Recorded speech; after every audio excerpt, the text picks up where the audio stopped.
I'm addicted to stress, that's the way that I get things done. If I'm not under pressure, then I sleep too long. And I hang around like a bum, and I think I'm going nowhere, and that makes me nervous. I'm addicted to stress, it's the way that I get things done. If I'm not under pressure, then I sleep too long. And I hang around like a bum, I think I'm going nowhere, and that makes me nervous. Everybody's out to get me, but I feel alright. Everybody's out to get me, but I feel alright. Everybody's out to get me, but I feel alright. Everybody's thinking about me. It's the little things to get you, it's the little things to get you when you weren't paying attention. It's the little things to get you, it's the little things to get you, it's the little things to get you when you weren't paying attention. I'm trying to cut down on my caffeine consumption, so when I get up, I just have one cup of coffee, and I like to have another cup of coffee with my breakfast. And on the way to work, I like to get a cup of coffee, like the kind of cup of coffee that you get with a donut. If I never get the donut, I just have the cup of coffee. And when I get to work, I like to have a cup of coffee, because I like to have a coffee when I'm talking on the phone. But it usually goes cold, and I need to get another cup of coffee, and it's lunch, and I have an espresso. And when I get back, it's not morning anymore, so I have a Diet Cola and another Diet Cola, and by then I'm feeling fine, and I'm feeling pretty sharp, and I'm feeling pretty wired, and I'm getting things done. But right about 2, I get this little tiny migraine, and it starts behind my eyes, and it moves to the back of my neck, and it moves to the bottom of my spine, but it doesn't get there till 5 or 6 o'clock, which is the end of the day, so I'm fine, so I'm fine, so I'm fine. Except when I have to work late, which I usually do.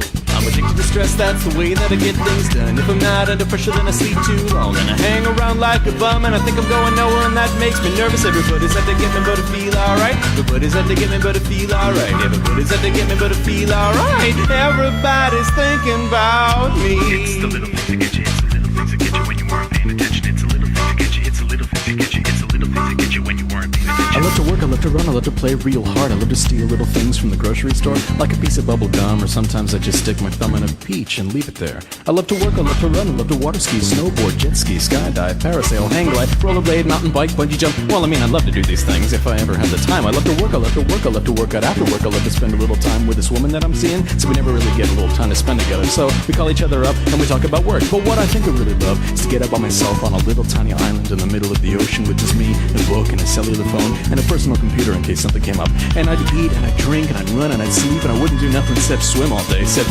I don't know how to do laps in the ocean. Where are the sharks? Where are the sharks? And there's this kind of anemone that sticks in your foot, and the poison goes up to your brain, and you die. And sand fleas, yuck! But actually, I think it'd be really relaxing, just me by myself in the middle of the ocean, and that's what I really love to do more than anything else, except I probably hate it. I'm addicted to stress, that's the way that I get things done. If I'm not under pressure, then I sleep too long, and I hang around like a bum, and I think I'm going nowhere, and that makes me nervous. Everybody's out to get me, but I feel alright. Everybody's out to get me, but I feel alright. Everybody's out to get me, but I feel alright. Everybody's thinking about me. Everybody's out to get me, but I feel alright. Everybody's out to get me, but I feel alright. Everybody's out to get me, but I feel alright. Everybody's thinking about me. Everybody's out to get me, but I feel alright. Everybody's out to get me, but I feel alright. Everybody's out to get me, but I feel alright. Everybody's thinking about me.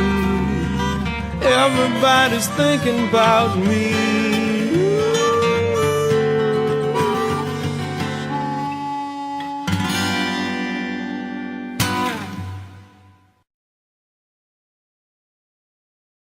What is a Ouija board? How do you make a Ouija board? How do you feel about Ouija boards? How to Ojo board works? How we can do planchette without using Ouija board? Is it dangerous to play Ouija board? Ouija board? My Ouija board is cussing me out. Is the Ouija board online fake or real? It's the Ouija real game? How we can able to play Ouija board? Ouija board or whatever? How do I find out if they're a ghost in my house without using a Ouija board? A Ouija board game? What happens? When I was a kid, I used to mess about with a quiche board. Weg board. Is that how you spell the evil game thing? Weg board. Nailed it. Luigi board? The Luigi board? Making a Luigi board? Have you played the Luigi board? Can you burn a Luigi board? What is a Luigi board? My friends did a Luigi board, and it mentioned me. How do Luigi boards work? Are Luigi boards dangerous if you ask something about ghosts? What's up with the Luigi board game? Is it creepy, or what? Is it possible to die for playing this game? Oh. Help, Quidja! Do Quidja boards actually works? Ouija board experiences? Help pulls. Ouija board. Ouija board. Help pulls? Pulls help. Ouija board. Ouija board. Pulls help? Help pulls. Quidja board, Wegaborad, helples. How to use wedgie board, and is it real? Do wedgie board really work? And if so, what happened? Where do I obtain a wedgie board? Do I have to make my own wedgie, or can I buy one from a witch or vegan?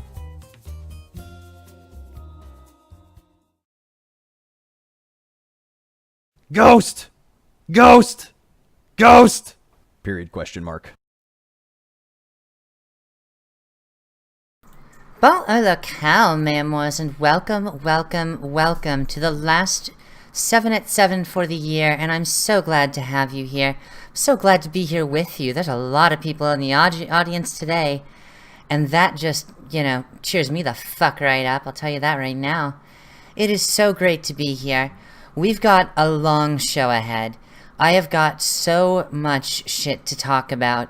Because while most people might do a year in review at the end for their last show of the year, I'm not much big on review shows. I mean, that would just be me cutting up old shows and talking about the same old shit, and I'm not interested in that. I'm desperately always looking for something new to talk about, new topics, new data, and good God, was there a lot of information that came out this week. For one, Donald Trump decided to pack in at the last minute a whole bunch of fascinating shit, which we're going to talk about. But we're going to start today with what I'm going to call the stopped clock being right once or twice a day, or in this case, once a year, with the New York Times, who wrote an article strangely titled, or at least posted an opinion article strangely titled, "Who's Winning the Culture War? Corporate America." So that's where we're going to start off today, and I disagree with a few things the person says here, but it's still a really interesting article, and I might as well give them one fucking show off before the end of the year. So here's a New York Times article. At the 1992 Republican National Convention, Pat Buchanan famously declared that American politics had become a cultural war. In the years since, social issues and identities have become more important in dividing Democrats from Republicans. Traditionally, the two parties fought over mostly economics, but now cultural issues like abortion and gun control divide Americans more sharply along regional lines than economic policies. One impact of the rise of the culture war in the 1990s was to reorder the popular coalitions of the parties. For example, by attracting evangelical Protestants to the Republicans, while propelling secular voters towards the Democrats. This also redefined their geographic constituencies. But while it has been fueled by widening divisions over social issues within the American electorate, this regional realignment has left a much larger imprint on the direction of the federal economic policy than on the nation's prevailing cultural zeitgeist. You might say that the winner of the culture war is neither Democrats nor Republicans. In legislative terms, American corporations have claimed the biggest victories so far. And while that's completely true, I find it fucking hilarious coming out of a company like the New York Times, who, much like CNN, is funded by the fucking... Excuse me. I just had dinner before this started, so I apologize if I'm a tiny bit burpy, although my burps are inaudible. I don't burp. It's weird. I get these little noises. I mean, this is the New York fucking Times. They take grand subsidies from the U.S. government as well as the CIA, alongside CNN and much others. But at the same time, they're a private corporation that feeds off of this cultural division that this opinion piece is trying to condemn. So what the fuck are they on about is my question. I'm just amazed to see it, which is why this is the Stopped Clock is Right Twice a Day article for the show. The growing sectional divide, the coasts and handful of Midwestern and Mountain West states vote blue, while voters in the culturally conservative heartland of the South and Interior West largely vote red, is magnified by the winner-take-all electoral rules that concentrate representation in the hands of local partisan majorities.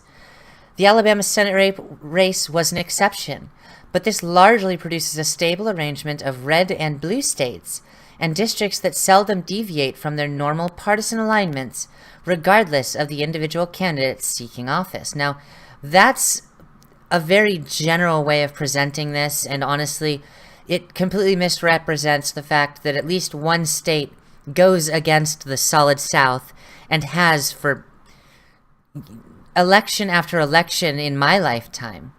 Not even Ronald Reagan was able to accomplish a proper Solid South. The only person I can think of who even came nearly close was Bill Clinton, but he still didn't take Texas. So where was I? Oh.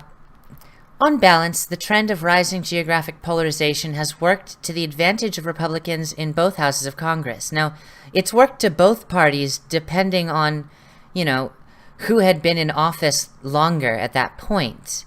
There's a pendulum swing that goes back and forth, and it's not to the benefit of Republicans. It's to the benefit of basically whoever held power longer starts to lose it. The Republican Party has captured more seats in culturally conservative red America than it has relinquished in culturally liberal blue America, allowing it to control at least one legislative chamber in all but 4 years since 1994, after 6 decades of near-permanent minority status. See, there's that important fucking point. And of course, he's referring to the houses of Congress. And it's, let's face it, there is a lot more local and state ground to be gained with the conservative and rural electorate than there is with the highly condensed but still rather low in the long run electoral and what's the word I'm looking for? District-based election systems when it comes to election time. California does not have a lot of seats available for representatives. New York does not have a lot of seats for representatives. Meanwhile, states like Wyoming don't offer much either. However, they still have enough population and support in them that it has a when you add up Wyoming, Iowa, Kansas, Oklahoma, I just went over this fucking list in my head, I'm sorry. Essentially, the heartland states, you're going to get a ton more seats, and these are rural areas. These aren't the as he puts it, culturally liberal blue America, because these aren't the places with oceanfront major cities, giant shipping ports, and immigration offices that are working 24/7.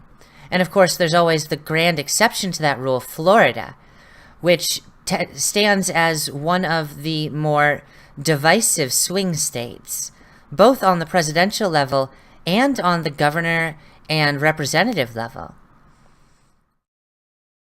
But Senate Republicans especially benefit from the equal representation of thinly populated states in the nation's midsection. Here we go, New York Times trying to break down equal representation for the sake of giving it all to the fucking major cities, which once regularly elected moderate Democrats like Ben Nelson of... Okay, this is actually insane, because he's referring to a time when,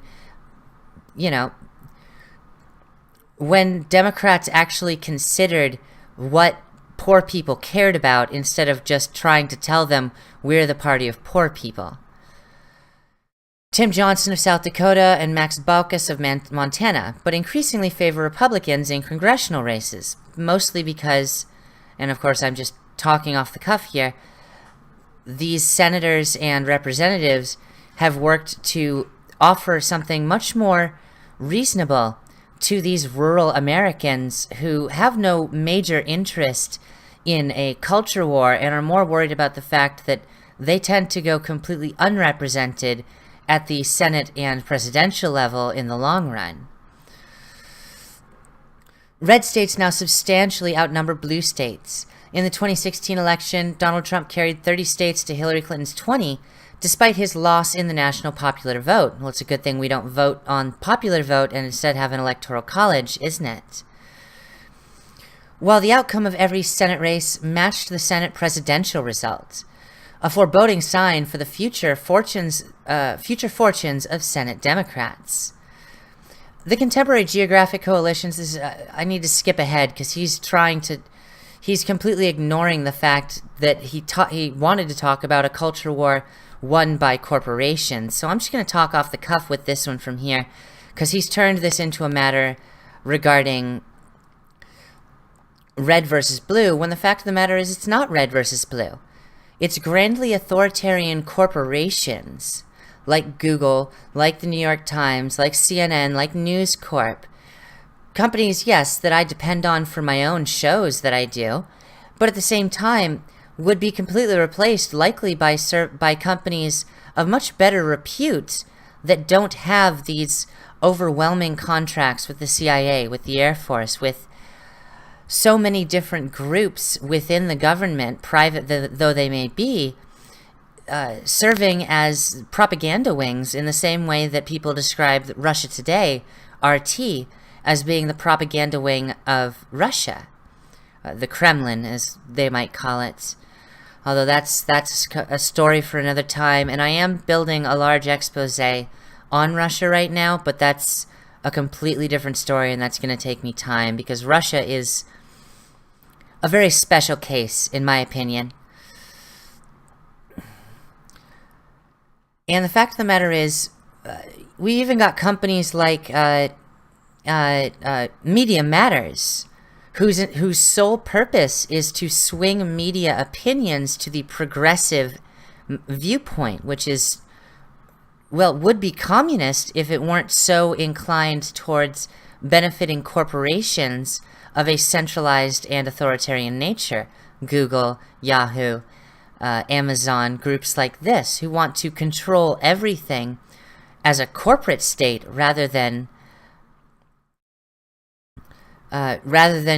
respecting the privacy and individuality of the Americans.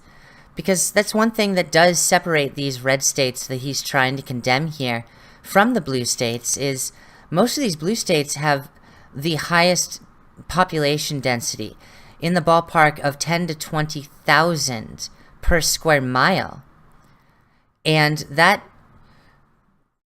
doesn't serve these people don't have the sense of privacy and self that these people in the red states do.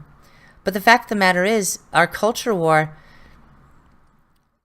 doesn't come from this difference, but rather corporations that feed off that difference and find themselves on one side or another, usually just one, the progressive liberal side, which is scarcely liberal at this point.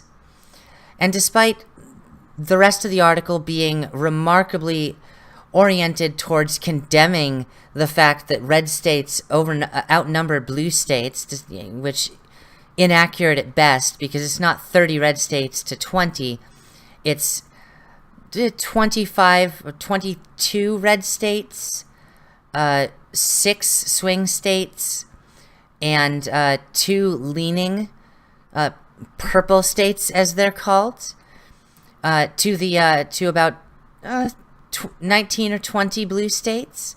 And the 19 or 20 blue states is even stretching it, because a lot of those could be fit into purple states if you take your elections all the way back to 1960, when culture wars really became a thing. So while I agree with the title and the angle which this writer tries to present, it really does pull a New York Times and turn into an attack on red states and a support of blue, when none of that is necessary, and it doesn't address the real issue of giant corporations coming in and deciding to shit all over everything. But I just wanted to get that story out of the way, because it's a topic I talk about a lot, and yet even when the New York Times is able to title something correctly, they certainly can't go without a wealth of fucking partisan nature, with no respect to the fact that this is what America is, and you don't get to throw away the middle of America for the sake of praising the coasts of it. That you either take it as a whole and accept the fact that we are, yes, divided, but at the same time, diversely cultured nation. Because then you're not thinking about America, you're thinking about metropolitan America. And metropolitan America is supported by these same red states that everyone wants to completely forget until election time, and even then oftentimes get forgotten at that point. Those states are where our industry is growing. Those states are why our Dow Jones Industrial Average has settled just below 25,000 at a fucking high watermark that outshines anything during the Obama administration or the Bush administration. We're doing very well, and it's not because of the big cities. It's because of small and medium-sized corporations finally having the chance to grow in poor and middle America, while the fringes, the coasts of America, fight a culture war that is, in the long run, meaningless. It means very little when the tax reform that we talked about last week and the week before, and the laws coming out, the repealing of laws coming out, is freeing up people to actually do what made America great in the past. All we have to do now is get past these mega corporations that, yeah, they might provide us with cheap goods, but these cheap goods are, as it says on the tin, fucking cheap. And they screw us over 10 ways from Sunday, as we saw with the net neutrality matters, because it's not a matter of whether the net's neutral or not. It's a matter of who has their hand in that cookie jar. But I just wanted to go over that one story. We have some much bigger stories at foot, because it is almost New Year's, and you know what that means.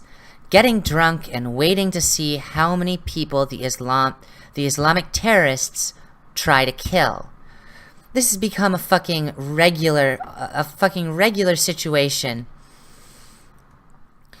And we have already seen a few terrorist attacks just this week in a matter that kind of prepared me mentally for the fact that New Year's Day is going to be yet another show-off season for terror organizations. And while ISIS may be like 96% destroyed between Syria and Iraq, they're also spread out across the world now. They're in Europe. There are people trying to get into the United States. And despite President Putin thanking President Trump for the CIA intel that prevented one terrorist attack, there was another terrorist attack just 2 days ago, 4 days ago, in St. Petersburg, Russia. A bombing at a supermarket that took place. The bomb was placed in a bag inside of a locker at the supermarket, and when it went off, it was severely destructive. But let's go to the article for this one, and we're going to be going over a number of terror attacks and preparation for terror attacks that are going on right now, because while people might be thinking about who they're going to kiss at midnight, governments are thinking about how they're going to protect their people. And let me tell you, it's going to get weird by the end of this. From Moscow, Russian President Vladimir Putin said a bomb blast in a St. Petersburg supermarket on Wednesday was an act of terrorism, and that security forces whose lives were threatened by terrorist suspects should shoot to kill, if necessary. Putin, who is running... Oh, go away, you little video box. Stop. You can go away now. Oh, Christ. You're gonna just sit in my fucking way, aren't you? Putin, who is running for re-election in March, was speaking on Thursday at an awards ceremony in the Kremlin for Russian personnel who served in Russia's Syria campaign, which Moscow has framed as an anti-terrorism operation. And it very much was. Russia's interests, while being thoroughly authoritarian, still serve in the interest of anti-terrorism and destroying ISIS. The last thing, and this is something I go over time and time again, the last thing Russia wants is terrorism and war anywhere near its borders, because that shit seeps over, and Russia is all about maintaining the distinction of its sovereignty. You know that yesterday in St. Petersburg, a terror attack was carried out, Putin told the audience, referring to the explosion that injured 13 shoppers in a branch of a Perekrestok supermarket chain. Investigators have opened a criminal case into Wednesday evening's blast, which they say was caused by a homemade bomb packed with pieces of metal.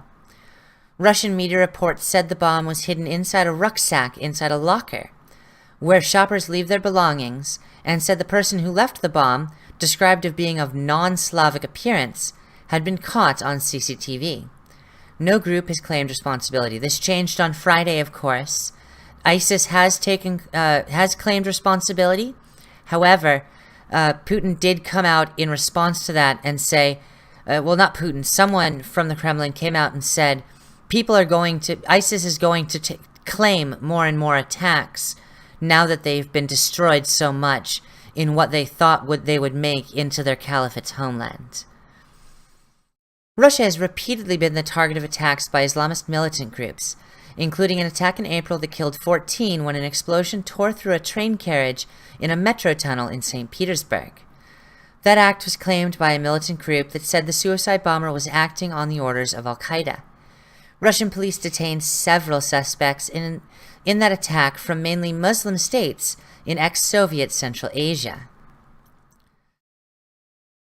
Putin told the ceremony the FSB security service, which he used to run before he became president, had also prevented another attempted terrorist attack. This, of course, being the one that he thanked Trump for, and everyone decided to attack Trump over, despite the fact that he's doing more for our relationship with Russia than Obama or Bush ever did. I mean, Bush started rebuilding the relationships with Russia, but Obama literally threw all that away, especially under Clinton's State Department. The Kremlin said earlier this month that a U.S. tip-off had helped thwart the attack in a rare public show of cooperation, despite deep strains between the two countries. Russian media reported earlier this month that the FSB had detained 7 members of an Islamic State cell who had been planning the attack. Skipping ahead a little bit, Putin said security forces should take no chances with their own lives if confronted by terrorist suspects. I yesterday ordered the FSB director to act within the framework of law when detaining these bandits, of course.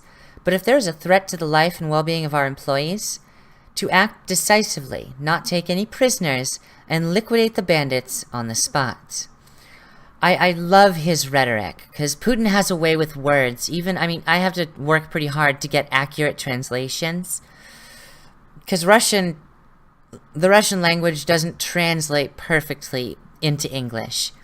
Takes a little bit of work, but I talked to a few people who speak Russian fluently, and the man is very casual when he chooses to speak publicly. He has a manner of speaking that truly does rouse the Russian people, and this is the kind of language he uses. He shows these people that he has no fear, and he wants them to have no fear. And that's why he's very likely going to win his election next year. But of course, this wasn't the only terror attack this week. There was also a suicide bombing in Kabul, Afghanistan.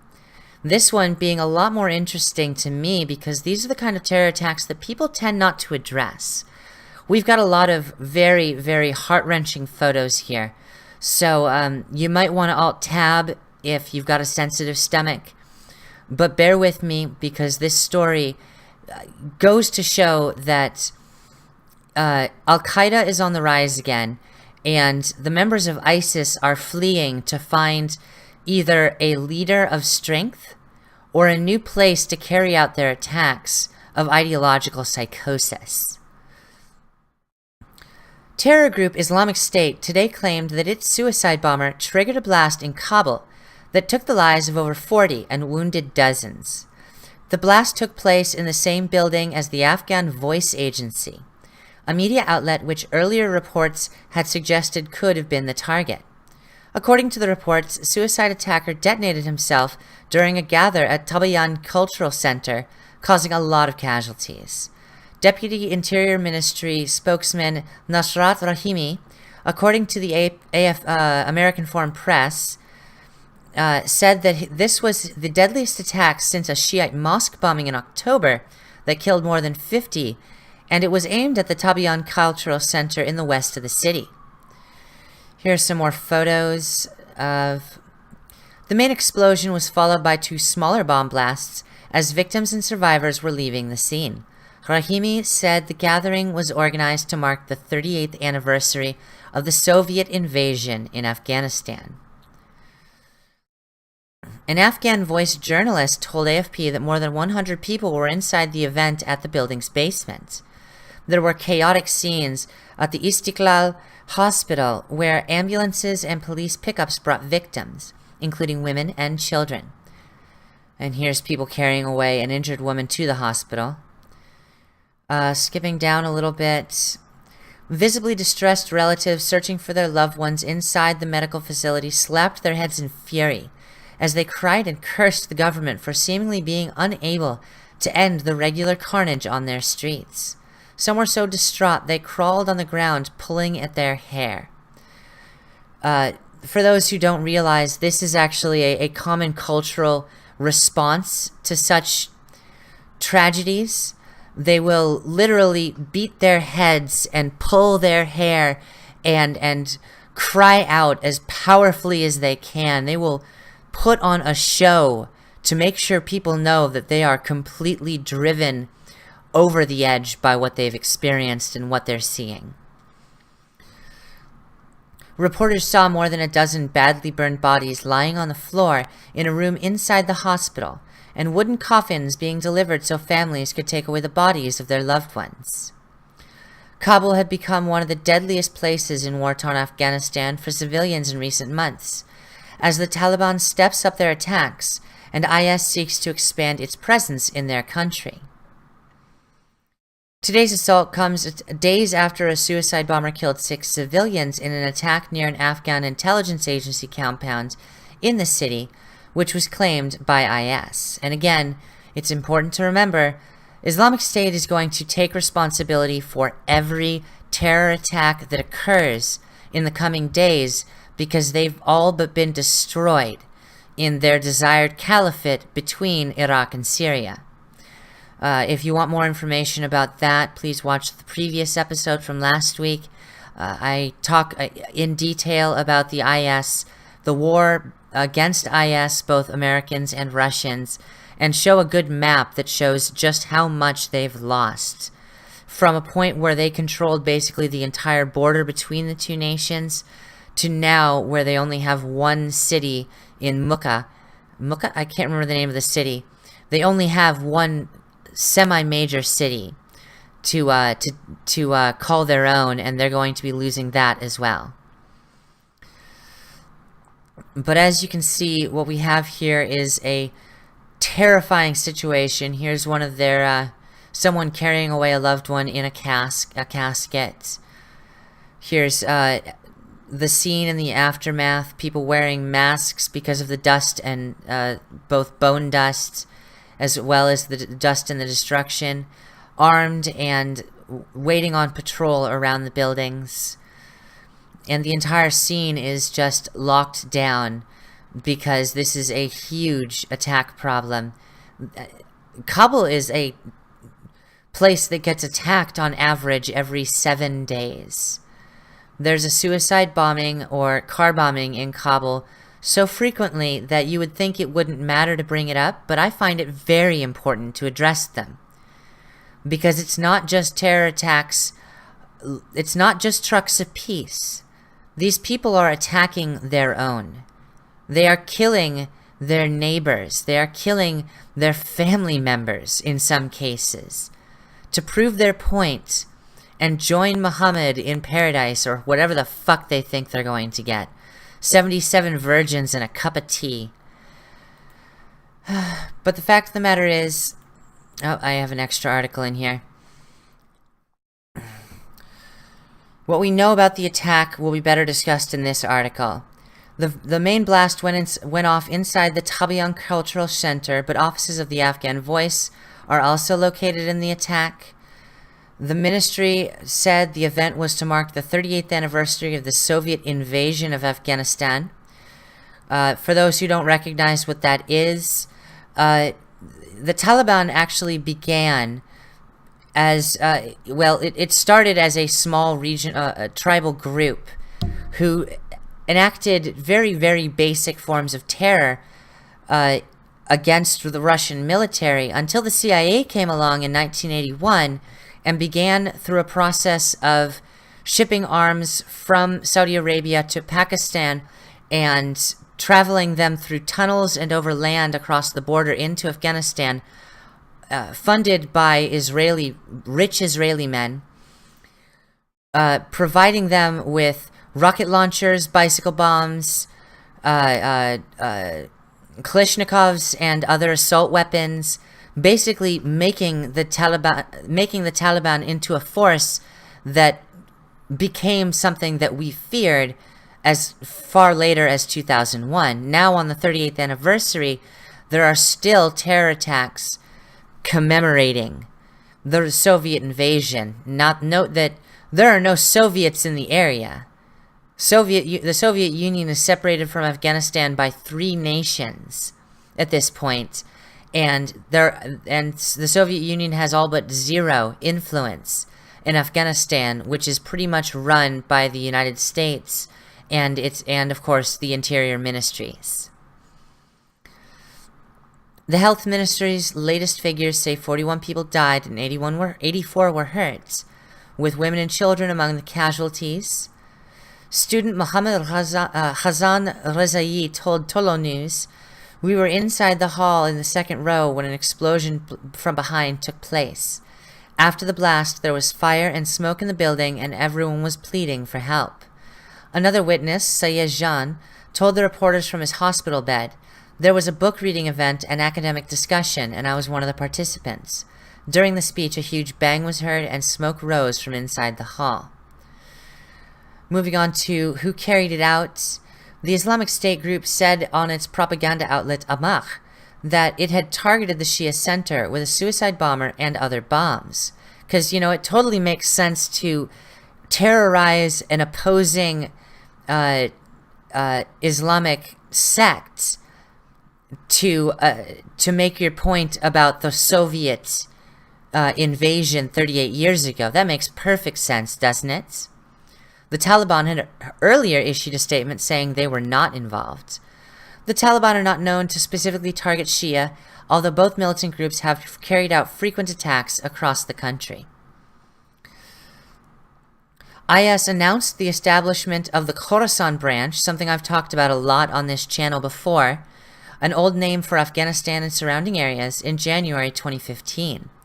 It initially gained ground in the east and north, although it has lost territory there and was largely eliminated from the southern and western of Afghanistan by the Taliban and operations conducted by Afghanistan with US and NATO forces.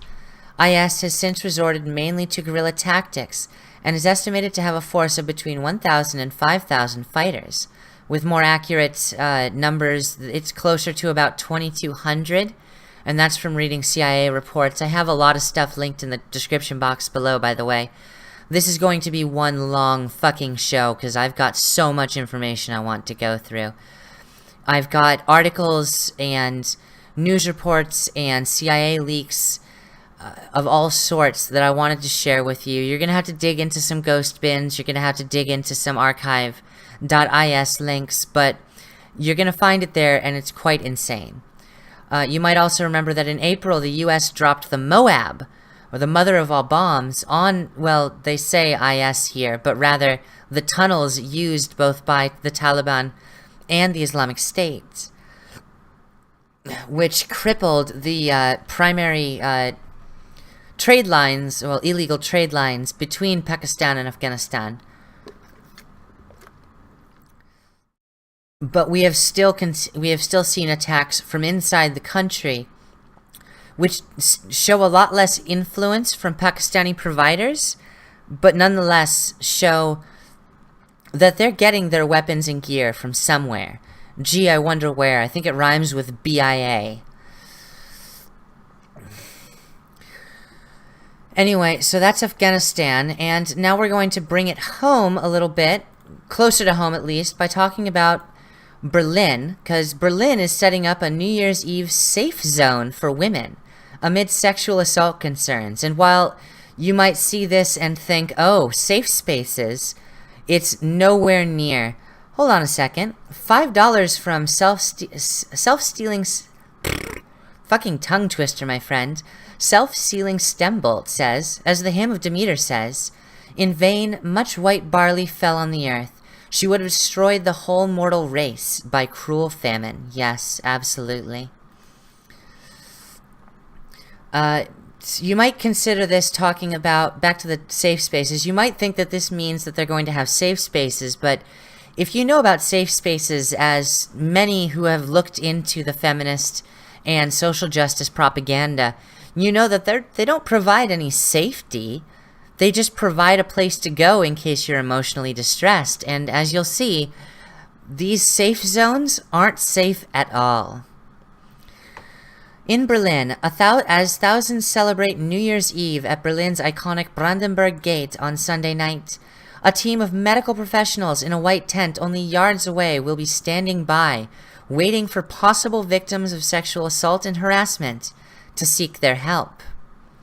After mass sexual assaults occurred on New Year's Eve in several German cities 2 years ago, Berlin officials now work on the assumption that prevention efforts alone may no longer be sufficient at such large-scale events. Women will be able to speak to psychologists immediately after being assaulted or harassed in a safe zone at Berlin's New Year's Eve event. So they're basically just giving up on the idea of preventing sexual assault at these New Year's events. They have decided, you know what? We can't stop them. We can't stop the Muslim rape gangs from raping these women, but hey, they can come over here and talk to a psychologist immediately afterwards if they need to. Gee, I wonder where those Islamic rape gangs are going to set themselves up. I bet it's going to be right outside those fucking tents, because that's where the women are going to be going.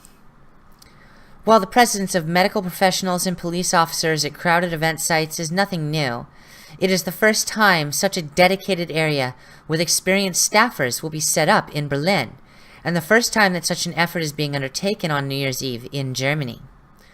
Assaulted women can stay here and calm down, or speak to someone trained to offer psychological support, said Anja Marx.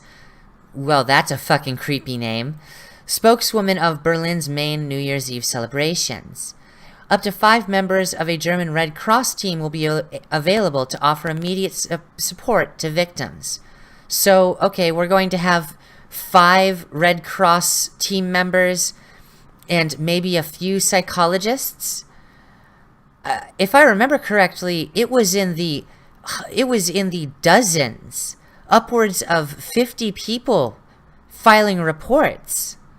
How are these 5-6 people going to be able to... Oh, I'm sorry. The number's right here. About 1,200 women became victims of sexual assault in several major German cities, with more than 600 women attacked in Cologne and 400 victims in the northern German city of Hamburg.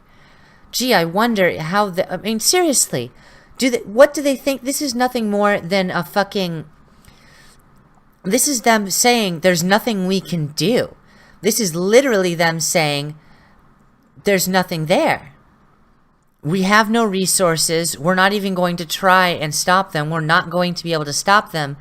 But if you need someone's shoulder to cry on after being raped, there will be someone there to talk to. This is so disturbing to me, because it's almost as if they're saying there's not... I mean, I keep saying it. It's almost as if they're saying there's nothing we can do, so come over here and have a good cry. Prosecutors established more than 2,000 men were involved in the assaults, but only a tiny fraction, about half of them foreign nationals who at the time had only recently arrived in the country, had been identified a year later. It took months for the full scale of the 2015 assaults to emerge, but when prosecutors released their final estimates, Germans' attitudes towards refugees changed dramatically. To many, New Year's Eve 2015 is the night Germany's welcoming attitude towards newcomers ended. Leading politicians called for tougher deportation laws soon thereafter. Far fewer cases of sexual assault were registered last year after authorities sent out thousands of additional police officers onto the streets and banned the use of fireworks in several locations. Privately purchased fireworks can create intense smoke, potentially hindering police operations to prevent or stop sexual assaults and other crimes. Germany's parliament also passed stricter sexual assault laws last year that addressed complaints that German codes had been too lax. Previously, prosecutors had to prove that alleged perpetrators used force or made threats. Most of the alleged perpetrators responsible for the 2015 New Year's Eve assaults stood accused of offenses such as facilitating sex assaults as part of a group or groping, accusations that were difficult to prosecute under the old laws. This year, authorities have doubled down on efforts not only to prosecute but prevent assaults. Apart from increased police presence, authorities have installed more CCTV cameras and streetlights across major cities. This does not mean they're doubling down. Greater visibility is going to be limited by the sheer density of people, which has always been the major problem. And that's one thing that this article does not address, and probably in part because it's the Washington fucking Post, who wouldn't know about this situation if three men grabbed them and forced them to look at the situation. If you pardon me the absolutely tasteless joke. Far fewer sexual assaults occurred in Berlin during the 2015 celebrations than in other cities, partially due to the experience Berlin authorities have in dealing with crowds. Which is to say, Berlin is terrible at dealing with crowds, but they're not as terrible at dealing with it as Cologne and Hamburg were. A similar effort was made at the rowdy Oktoberfest celebration in the German capital. However, Berlin's safe zone has come under some criticism. The chairman of Germany's police union, Rainier Wendt, criticized Berlin's planned safe zone for women in an interview with a German newspaper this week, saying, "Whoever came up with this idea did not understand its political dimension. It implies there are zones of security as well as zones of insecurity." Exactly. Wendt's criticism was shared by others who believe that the introduction of women's safe zones would essentially come close to accepting sexual violence as a reality of life, and it could lead to the end of equality, freedom, and self-determination in Germany, as Wendt phrased it. But experts on sexual assault prevention disagree with the statement. Germany's efforts are a step in the right direction. They counter the expectation that sexual violence should be treated as a private problem, not a public concern. So having 6 people near the Brandenburg Gate is going to help the problem, Miss Rachel Davis? I don't think so. But these are the levels that we're going to see. We're going to see greater CCTV cameras. We're going to see more lights. We're going to see more restrictions on fireworks, and we're going to see every police officer available brought out in Germany, and not only in Germany, but in New York as well. New Year's Eve in Times Square has unprecedented security, the New York Police Department says. More cops, more bomb-sniffing dogs, and more police snipers than ever are being deployed by the NYPD for New Year's Eve to protect the 2 million spectators expected to cram Times Square to usher in 2018, department leaders said on Thursday. NYPD Commissioner James O'Neill said counterterrorism planners are heeding lessons from recent terror attacks, including 3 in Manhattan since September of 2016. People will be safe, O'Neill said, and they should feel safe too. Beginning at 11 a.m. Sunday, crosstown traffic is to be shut down from 37th to 59th Streets and 6th to 8th Avenues, and the area will be sealed off with concrete barriers, blocker cars, and sand-filled trucks, said Terrence Monahan, the NYPD's patrol chief.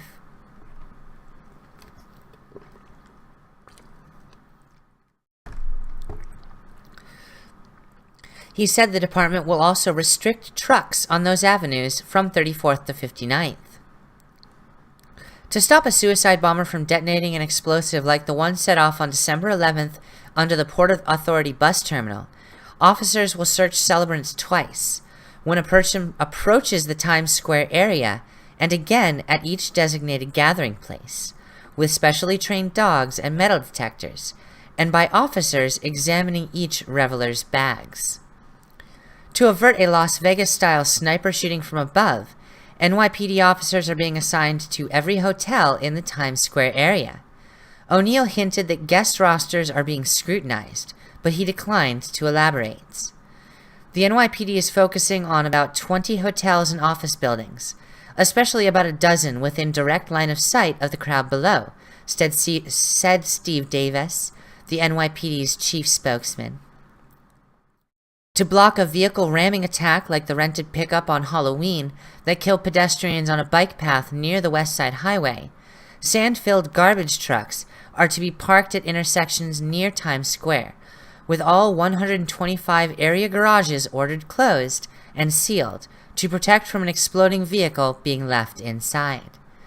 James Waters, the NYPD's counterterrorism chief, said analysts are also monitoring online propaganda put out by groups like the Islamic State and issuing bulletins to officers on how to identify and kill, as a last resort, would-be suicide bombers to take cover to protect themselves and the public.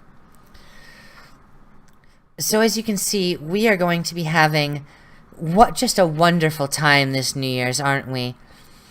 This is a trend that is going across the world, and it actually saddens me. It greatly depresses me for one very specific reason.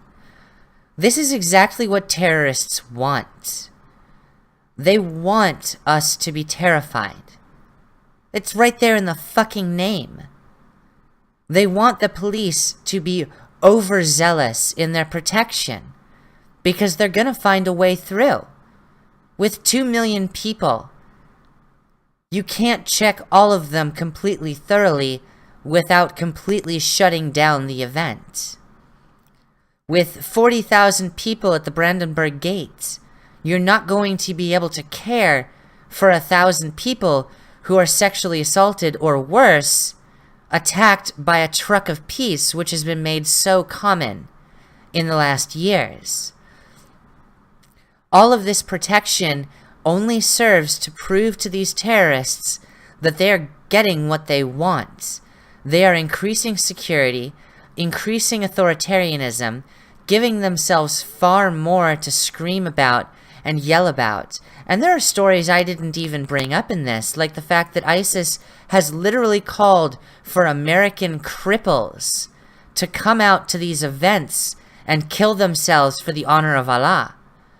There are so many things going on right now, it's utterly disturbing. And unfortunately, that is what New Year's has become. Not a time of celebrating the coming of the new year, the marking of a rotation around the sun, but rather a time where we have to be concerned about terrorism and sexual assault, where we have to be concerned about snipers and trucks of peace. So don't be afraid.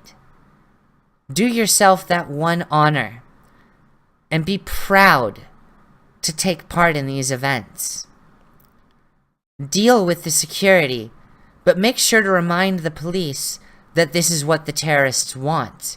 They want us to be afraid, and you refuse to hide. You refuse to tuck away just because there are threats made against the city you live in. If you need to, buy a gun and bring it with you. Don't bring it to New York City's Times Square, because they'll fucking confiscate it and arrest you. But if you're staying home, and you live near a big city in a large suburban area, have your gun out and fire it into the air in pride. Buy fireworks and use them to light the ground to see who's coming. And fight back if someone comes to attack you. Don't make it someone else's responsibility. Don't succumb to hypo-agency in this situation. You do have agency. You can fight back. You can stop these people. You can show them you're not afraid. You have no reason to be afraid. They're cowards. Anyone who decides to kill themselves for the sake of making an ideological point that won't have any effect and people won't remember 2 months on, is a coward. A coward and a fool. Forgive me for getting so passionate. It upsets me. It upsets me that we are letting terrorists dictate where and when we can have freedom. Because that's not how it's supposed to go. And Germany might already be lost in some people's minds, but I remember a Germany from before all this chaos. I've visited Germany many times in my life. I've met some very wonderful German people who would throw themselves onto a bomb to save other people, would throw other people behind cover to make sure that they lived if they saw something out of the ordinary, who don't care if they're called a Nazi just for presuming that a man with a gun has racial and religious motivations. We don't have to be swayed by terrorism and hypoagency. We can be swayed by the assurance we have that we are not their victims. They're their own victims.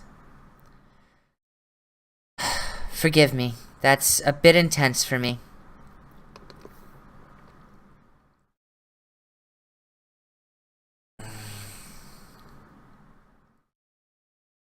Ottaking Green Moon in the chat says something pretty fucking interesting. People may be afraid now, but I am more worried over what happens when they start getting angry. Yes, but unfortunately, that day has to come before we really know what will happen. Not that I think that it's far off, but again, we'll have to see what happens. Because as far as I've seen so far, when people get angry, it's not the terrorists or the sexual assault gangs that are fighting against them.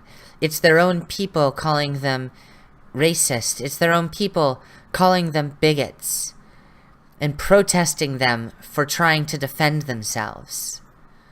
This is what freedom of speech is all about, though. You have to be able to speak up to defend yourself no matter how abhorrent. That's just the way it is.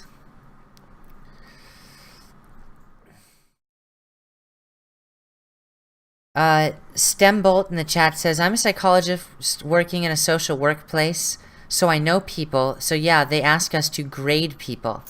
I only told them about the very unsettling one, no names about the normal one. Even if our president wants to point a finger, well, thank you. Thank you very much. We're gonna move on to a different story, something that might actually bring some of you joy, because this is pretty fucking awesome. What we have here is an executive order by the President of the United States blocking the property of persons involved in serious human rights abuse or corruption. And this came out, a little less than 2 weeks ago. However, it got no fucking coverage in the mainstream media, and this is absolutely fucking groundbreaking as far as presidential executive orders go. This is absolutely amazing. And I'm going to go over the report first, then I'm going to go over his statements regarded next to it, and then we're going to go into detail about the specific people named in this executive order, just so you have a very good idea of who these people are going after. Because there's a lot of miscommunication and misinformation about what this is. The main thing the mainstream media wanted to say was that the president could cause a coup with this shit, and as you'll see, that's not the case. By the authority vested in me as president by the Constitution and the laws of the United States of America, including the International Emergency Economic Powers Act, the National Emergencies Act, the Global Magnitsky Human Rights Accountability Act, and Section 212F of the Immigration and Nationality Act, as well as Section 301, Title 3 of the United States Code. I, Donald J. Trump, President of the United States of America, find that the prevalence and severity of human rights abuse and corruption that have their source in whole or in substantial part outside of the United States, such as those are committed or directed by persons listed in the annex to this order, have reached such a scope and gravity that they threaten the stability of international political and economic systems. Human rights abuse and corruption undermine the values that form an essential foundation of stable, secure, and functioning societies, have devastating impacts on individuals, weaken democratic institutions, degrade the rule of law, perpetuate violent conflicts, facilitate the activities of dangerous persons, and undermine economic markets. The United States seeks to impose tangible and significant consequences on those who commit serious human rights abuse or engage in corruption, as well as to protect the financial system of the United States from abuse by these same persons. I therefore determine that serious human rights abuse and corruption around the world constitute an unusual and extraordinary threat to the national security, foreign policy, and economy of the United States, and I hereby declare a national emergency to deal with that threat. I hereby determine and order, Section 1, all property and interests in property that are in the United States, that hereafter come within the United States, or that are or hereafter come within the possession or control of any United States person, of the following persons, are blocked and may not be transferred, paid, exported, withdrawn, or otherwise dealt in the persons listed in the annex to this order, any foreign person determined by the Secretary of the Treasury in consultation with the Secretary of State and the Attorney General, to be responsible for or complicit in, or to have directly or indirectly engaged in serious human rights abuse, to be a current or former government official, or a person acting for or on behalf of such an official, who is responsible for or complicit in, or who has directly or indirectly engaged in, corruption, including the misappropriation of state assets. Keep that in mind. Keep that one in mind. The expropriation of private assets for personal gain, corruption related to government's contracts, or the extraction of natural resources or bribery, or the transfer or the facilitation of the transfer of the proceeds of corruption. To have been the leader or official of an entity, including any government entity that has engaged in or whose members have engaged in any of the activities described in sections 2A, 2B1, or 2B2, which we just read, of this section relating to the leader's or official's tenure, or an entity whose property and interests in property are blocked pursuant to this order as a result of activities related to the leader's or official tenure, or to have attempted to engage in any of the activities described in these subsections, and here's the most important part, any person determined by the Secretary of the Treasury in consultation with the Secretary of State and the Attorney General to have materially assisted, sponsored, or provided financial, material, or technological support for, or goods and services to or in support of, any of the aforementioned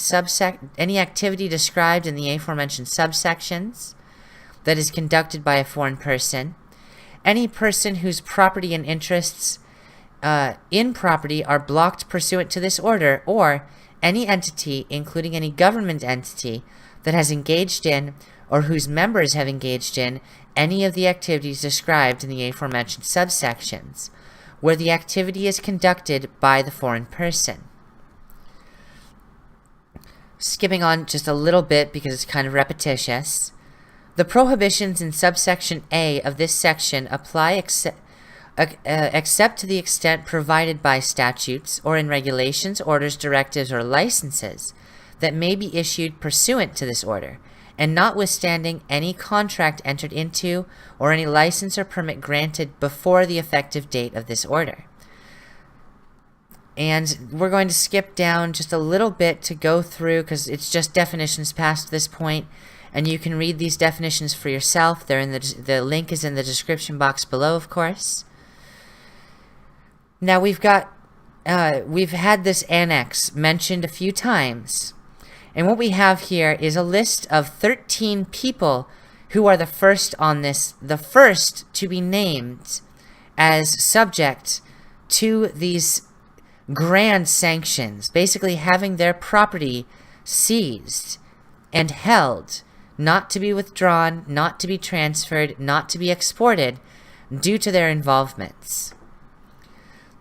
Who are these people, you might ask? Well, we've got a pretty decent list right here from the Department of the Treasury.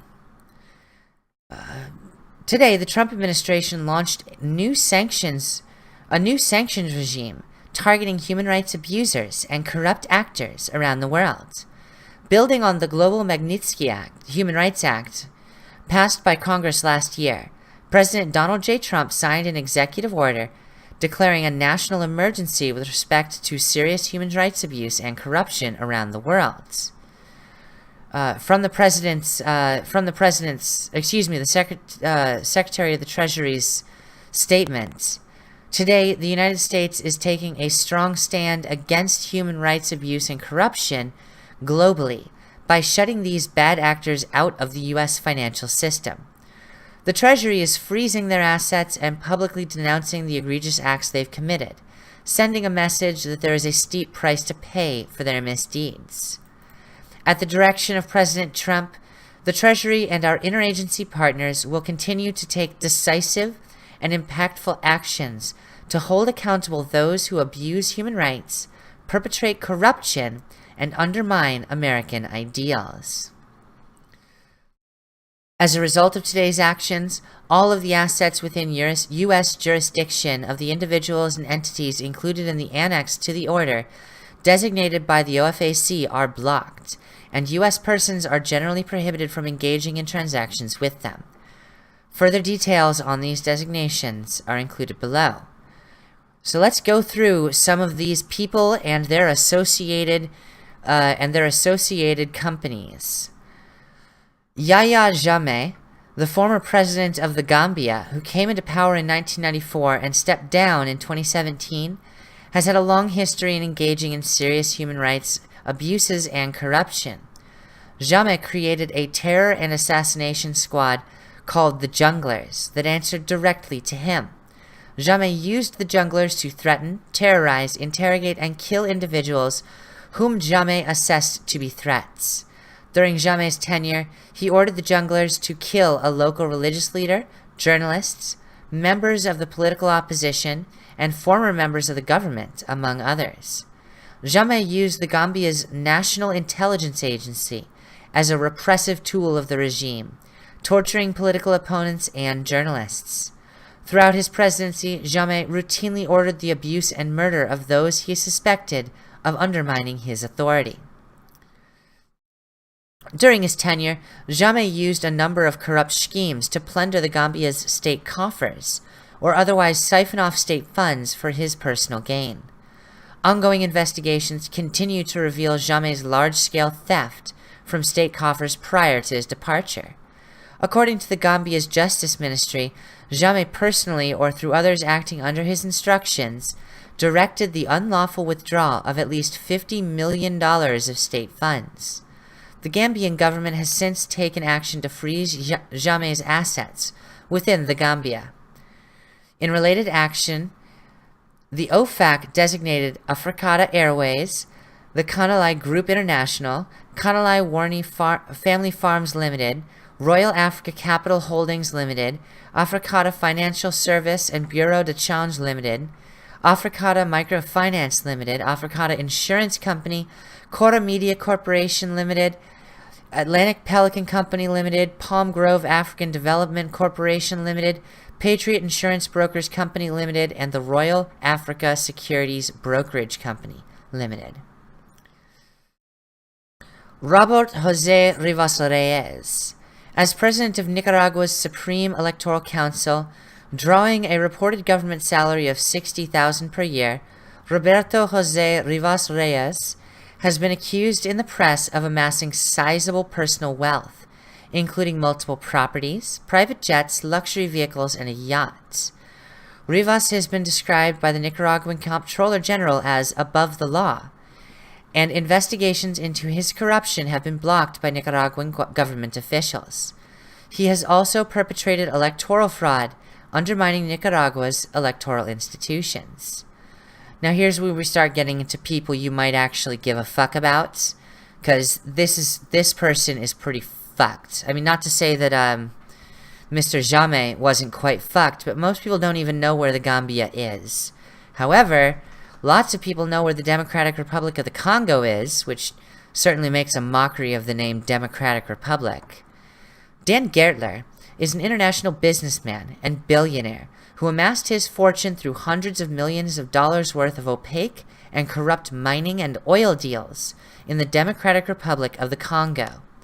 Gertler has used his close friendship with the DRC president Joseph Kabila to act as middleman for mining asset sales in the DRC, requiring some multinational companies to go through Gertler to do business with the Congolese state. As a result, between 2010 and 2012 alone, the DRC lost over $1.36 billion in revenues from the underpricing of mining assets that were sold to offshore companies linked to Gertler, which I will be naming those companies soon. The failure of the DRC to publish the full oh my god, I don't even have this shit open. I'm sorry. Fuck. I forgot to switch scenes on you guys. I apologize. I just saw out of the corner of my eye that I was still talking full camera. Here's the executive order, by the way. The link to this is, of course, in the description box below, as well as all the other articles that I read. This, I'm just going through the details because there is a lot of digging to be done, and what we're going to be seeing here in just a moment is why these names and these connections are so important. The failure of the DRC to publish the full details of one of the sales prompted the International Monetary Fund to halt loans to the DRC totaling $225 million. In 2013, Gertler sold to the DRC government for $150 million the rights to an oil block that Gertler purchased from the government for just $500,000, a loss of $149.5 million in potential revenue. Gertler has acted on or behalf of Kabila, helping Kabila organize offshore leasing companies. In related action, the OFAC designated Pieter Albert Dubois, Fluet Properties Limited, Fluet Holdings Netherlands BV, Gertler Family Foundation. Now, this is where we start getting into interesting shit, because if you go through the Panama Papers, you will find Oil of DR Congo, you will find Jarvis Congo, you will find International Diamond Industries all throughout it, DGD Investments, DGI Israel Limited, a company that the Panama Papers exposed very thoroughly, Proglan Capital, Amaxon Finance, Africa Horizons Investment Limited. This is another one of the Panama Papers companies that were covered by the Panama Papers. Capricot Limited, Foxwhelp, Capricot and Foxwhelp, Laura Enterprises, another name that is seen not only in the Panama Papers but in the recently leaked, released, illegally transferred and held emails that Hillary Clinton attempted to hide. Zupa Holdings Limited, Orama Properties Limited, DGI Mining Limited, again associated with DGI Israel, and Rosaro Development Limited, a company that pretty much provides benefits between South America and Africa. Slobodan Tasic. Slobodan Tasic is among one of the biggest dealers of arms and munitions in the Balkans. He spent nearly a decade on the UN travel ban list for violating UN sanctions against arms exports to Liberia. In order to secure arms contracts with various countries, Tasic would directly or indirectly provide bribes and financial assistance to officials. Tasic also took potential clients on high-value vacations, paid for their children's education at Western schools and universities, and used large bribes to secure contracts. Tasic owns and controls 2 Serbian companies, Partizan Tech and Techno Global Systems DOO Beograd, and 2 Cyprus-based companies, Gravit Limited and Charso Limited. Tasic negotiates the sale of weapons via Charso Limited and used Gravit Limited as a mechanism to fund politicians. And of course we have the companies listed here. Predecessor za Trovinu na Veliko Imalo Partizan Tech. So Partizan Tech. And then Charzo Limited, Gravit Limited, and Techno Global Systems DOO Beograd. Moving to just about the other side of the world, Muang Muang Se, in his former role as chief of the Burmese Army's Western Command, Muang Muang Se oversaw the military operation in Burma's Rakhine state, responsible for widespread human rights abuse against Rohingya civilians in response to the attacks by the Arakan Rohingya Salvation Army. This, of course, being a big follow-up to the previous. If you don't know about the Myanmar/Burma situation, the Rakhine state has basically been performing ethnic cleansing for a good 25 years, while still being welcome as not a member state, but at least welcome to UN sessions. It's a pretty fucked up situation, and this is actually remarkably impressive that the Secretary of State has decided, okay, we're sick and tired of people trying to say Myanmar is a good country when Myanmar is just Burma with a funny name. And Burma has been going through ethnic cleansing for a good 25 years. The Secretary of State determined on November 22nd that the situation in the northern Rakhine state of Burma constituted ethnic cleansing. The United States government examined credible evidence of Muang Muang Se's activities, including allegations against Burmese security forces of extrajudicial killings, and it goes on and on. According to witnesses, soldiers opened fire on men and older boys and committed multiple acts of rape. And those of you who know me realize that I do not take acts against women to be worse than acts against men. In fact, I consider acts against men worse because so many people will completely brush off things done to men and boys and won't take action until those attacks take place against girls. But no, I consider myself quite the men's rights advocate still, even if I haven't done much great work for men in the last year. I really hope I am able to do more for them in the coming year, and if talking about the fact that men are being systematically murdered in Burma is one way to do that, then by gods I will.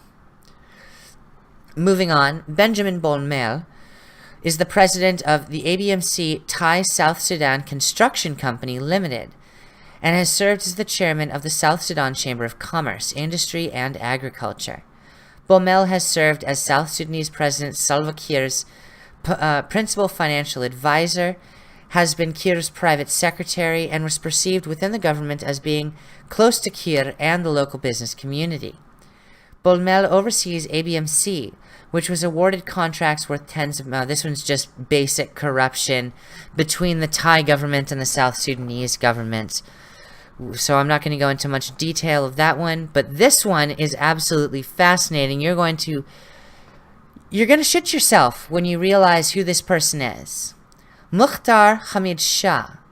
Shah is a Pakistani surgeon specializing in kidney transplants, who Pakistani police believe to be involved in kidnapping, wrongful confinement, and the removal and trafficking in human organs. As an owner of the Kidney Center in Rawalpindi, Pakistan, Shah was involved in the kidnapping and detention of and removal of kidneys from Pakistani laborers. Shah was arrested by Pakistani authorities in connection with an October 2016 incident in which 24 individuals from Punjab were found to be held against their will. Impoverished and illiterate Pakistanis from the countryside were reportedly lured to Rawalpindi with the promise of a job and then imprisoned for weeks. Doctors from the kidney center were alleged to be planning to steal their kidneys in order to sell them for a large profit. Police state that one of the accused arrested in connection with the events estimated that more than 400 people were imprisoned in the apartment at various times. Now, what this doesn't tell you is that the Shah family, as large as it is directly connected to the Awan family. Now, if you haven't been watching me very much, you might not know about Imran Awan and his brothers, the Pakistani spies who had basically gained carte blanche through their work with the Democrats, built systems by which they could make fake birth certificates and passports for people entering the country, get them homes and jobs without any government oversight or even anyone noticing. And of all the research I did, a lot of it linked back to Mukhtar Hamid Shah's medical facilities in Pakistan as a source of their original funding to come over here. This is not something that ends with kidneys being stolen. This money that is obtained by farming kidneys in Pakistan goes directly to the secret intelligence service in Pakistan, which funds their ongoing attacks in the United States and attempts to infiltrate the United States, as Imran Awan was so successful in doing. But we're going to be talking about Imran Awan again at a later point. I just want you to know that this isn't as simple as it seems. All of these people may seem very much disconnected, but what we're seeing is the disassembly of something that affects the United States rather directly. It's not just that these people have assets in the United States. It's that they have directly influenced the American elections. They have businesses in the United States. They have spies in the United States. And they are losing all of that under President Trump finally doing what no other president has had the balls to do, freezing their assets and locking them out due to their severe fucking human rights abuses. And we're going to be seeing more about this as time goes on. There are other names you should know about. Here's one of the few females on this list, Gulnara Karimova, for example, daughter of former Uzbekistan leader Islam Karimov, headed a powerful organized crime syndicate that monopolized markets, solicit bribes, and administer extortion rackets. We have Angel Rondon Rijo, a politically connected businessman and lobbyist in the Dominican Republic who funnels money from Obrecht, a Brazilian construction company. Artem Chaya, who is the son of the Prosecutor General of the Russian Federation.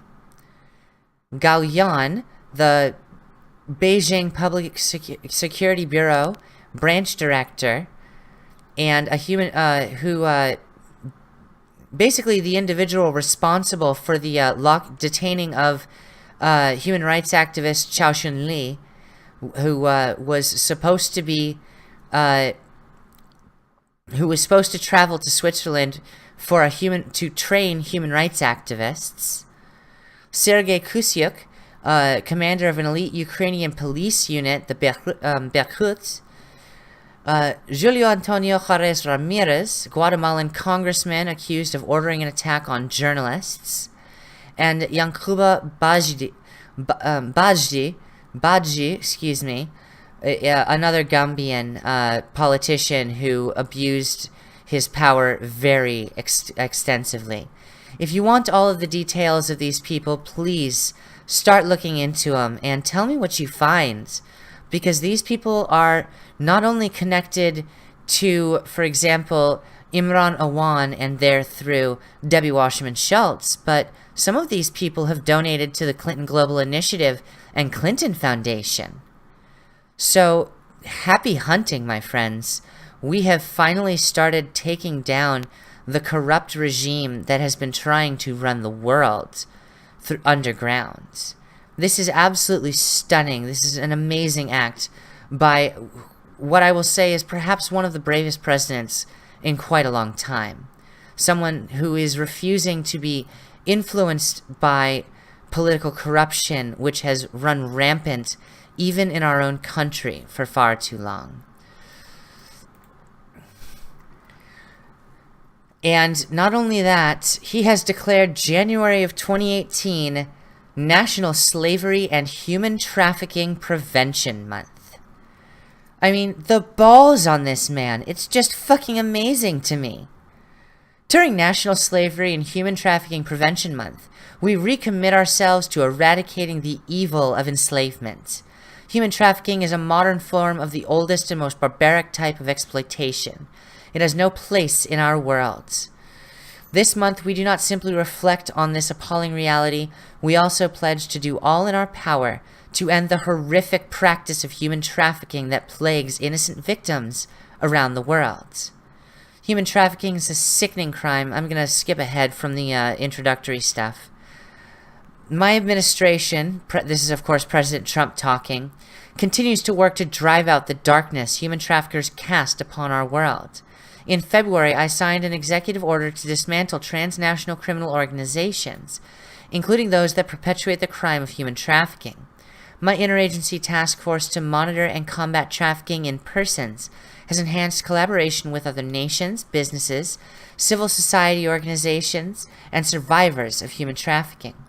The Department of Health and Human Services has established a new National Training and Technical Assistance Center to strengthen our healthcare industry's anti-trafficking response. The Department of State has contributed $25 million to the Global Fund to End Modern Slavery because of the critical need for cross-nation collaborative action to counter human trafficking.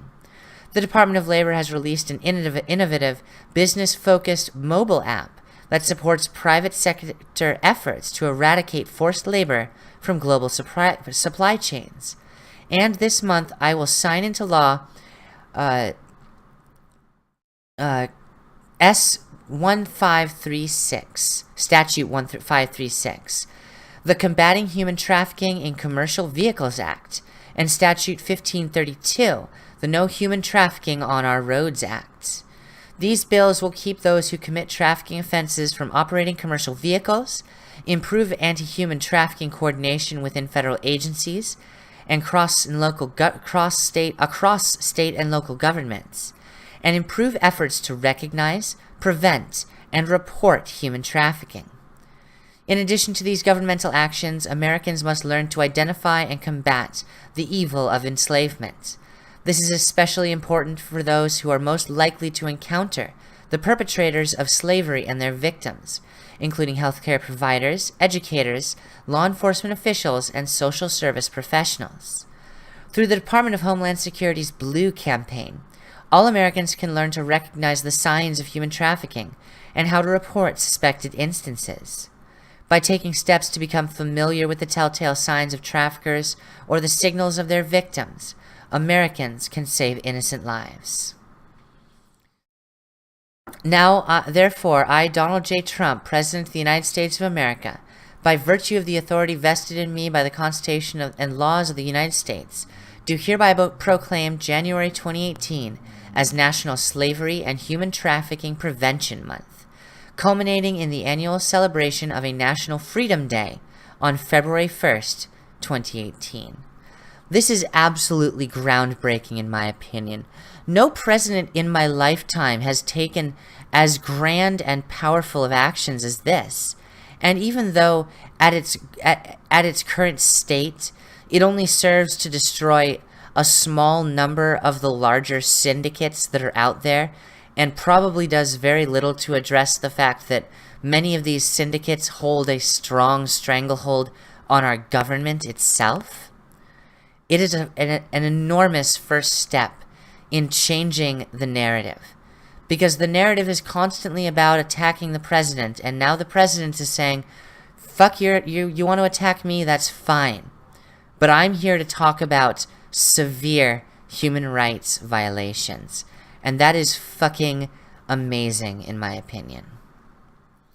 Speaking of human rights violations, street protests hit Tehran. 2 demonstrators reported killed in western Iran. Now, I don't know if you guys have been keeping up with this. It hasn't gotten very much news coverage until the last couple days, mostly today. But Iran has been very, very troubled. And not for the reasons you might think. People are sick and tired of Khomeini's regime basically fucking over the finances of the country, and the regime basically being a puppet for Russia in most financial situations. These people remember a time when Iran was quite modern, quite secular in fact, and want to see their nation reach a point again where men and women can go to school, university, and compete on the world stage educationally, professionally, economically, without being considered just another terrorist group directly associated with Hezbollah. From Thomson Reuters, the third day of unrest coincides with pro-government rallies. There have, of course, been pro-government and anti-government rallies. That's very important to note. The police have fired on demonstrators in Dorud town from social media. 2 have been shot dead by the police in Dorud. New protests have spurred by discontent over prices and graft. Demonstrators have stoned police near Tehran University. And Trump has criticized the arrests, and Iran has rejected the criticisms. From a news outlet in Dubai, street protests hit Iran for a 3rd day running on Sunday, spreading to the capital in Tehran, with crowds confronting police and attacking some state buildings. And a social media report said 2 demonstrators had been shot dead in a provincial town. The wave of anti-government demonstrations, prompted in part by discontent over economic hardship and alleged corruption, are the most serious since months of unrest in 2009 that followed the disputed re-election of then-President Mahmoud Ahmadinejad. Fucking names. Saturday's protests, in fact, coincided with state-sponsored rallies staged across the Islamic Republic to mark the final suppression of the 2009 unrest by security forces, with mass pro-government events in Tehran and Mashhad, Iran's second largest city. Pro-government rallies were held in some 1,200 cities and towns in all, state television reported. At the same time, anti-government demonstrations broke out anew in a string of cities and in Tehran for the first time, where protesters confronted and stoned riot police around the main university, with pro-government crowds nearby. Videos posted on social media from the western town of Dorud showed 2 men lying motionless on the ground, covered with blood, and a voiceover said they had been shot dead by riot police firing on the protesters. Other protesters in the video chanted, "I will kill whoever killed my brother." The video, like others posted during the current protest wave, could not be immediately authenticated. In earlier footage, marchers in Dorud shouted, "Death to the dictator," referring to Supreme Leader Ayatollah Ali Khamenei. Social media video from Mashhad showed protesters overturning a riot police car and police motorcycles being set ablaze. In Tehran, the semi-official news agency Fars said up to 70 students gathered in front of its main university and hurled rocks at police, also chanting, "Death to the dictator." Now, for those of you who aren't aware, there's a very secular sect of the younger college-age generation in Iran, which disagrees extremely heavily with the supreme leader Ali Khamenei, who has been in power since 1970, during which they had a cultural revolution. If you've seen the movie Argo depicts fictionalizes to some degree, but depicts the events of the Iranian Revolution set into action by the Shia? Shia, the Shia-controlled Ali Khomeini, and during which the Revolutionary Guard took hostages all across the country and basically held the secular government, which was, of course, propped up by the CIA with a planted president at the time, in order to turn the country into an Islamic state, an Islamic republic, as they saw fit. Unfortunately, this has resulted in countless amounts of terrorist support coming out of the oil-rich Iran, as well as corruption within, with people basically using the Islamic Republic as their own personal slush fund for whatever purposes they see fit, and leaving the country to pretty much falter and fall very far from the state it was in 45 years ago. It's important to remember that Iran was remarkably modern before the Iranian Revolution, and it was only after Khomeini cracked down on civil liberties, reinforced a what's the word I'm looking for? Sharia law in the country, and stopped women from going to school almost entirely, an act that hadn't been fixed until very recently, in the last 15 years. And even still, those women are not free to take on jobs as their male counterparts. Anyone who's discovered to be gay in Iran has forced sexual reassignment surgery. The country is fucking nuts, to say the least. And these college-age students are tired of it. They're tired of the Islamic State in Iran, essentially, and are desiring a return to secularism, preferably secularism without the CIA's influence. In Tehran and Karash, west of the capital, protesters smashed windows on state buildings and set fires in the streets. Images carried by the semi-official news agency Tasnim showed burning garbage bins and smashed-up bus shelters in the streets lining the university after the protests had subsided. Brigadier General Esmail Kavsari, the Revolutionary Guard's deputy security chief in Tehran, said the situation in the capital was under control and warned protesters would face the nation's iron fist if unrest persisted. This, of course, is a direct attack and threat on protesters, saying, "We will kill you as we have killed so many before, as we killed so many so recently as 2009, before we began the government-sponsored pro-government scenes that take place in December every year." President Donald Trump had tweeted, "The entire world understands that the good people of Iran want change. And other than the vast military power of the United States, that Iran's people are what their leader fears the most." However, Bahram Qasemi is quoted as saying, he's the foreign ministry spokesman, in response to the earlier tweet of Trump, "The Iranian people see no value in the opportunistic claims by the American officials and Mr. Trump." Moving down a little bit, openly political protests are rare in the Islamic Republic, where security services are omnipresent.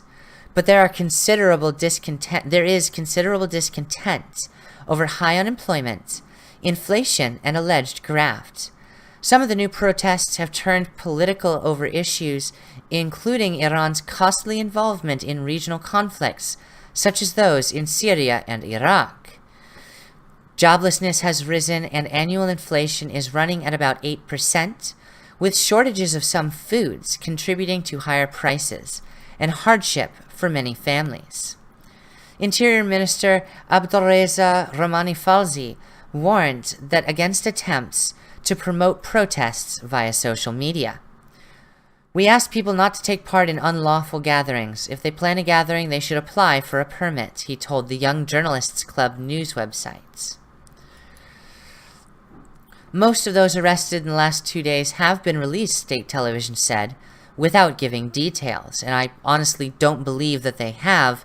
If you take the time to go over to Iranian Twitter, which is a very bare place to begin with, most people have not been released. A few people have been, and they've been forced to say, yes, the Islamic Republic is freeing everyone and doing exactly as they should.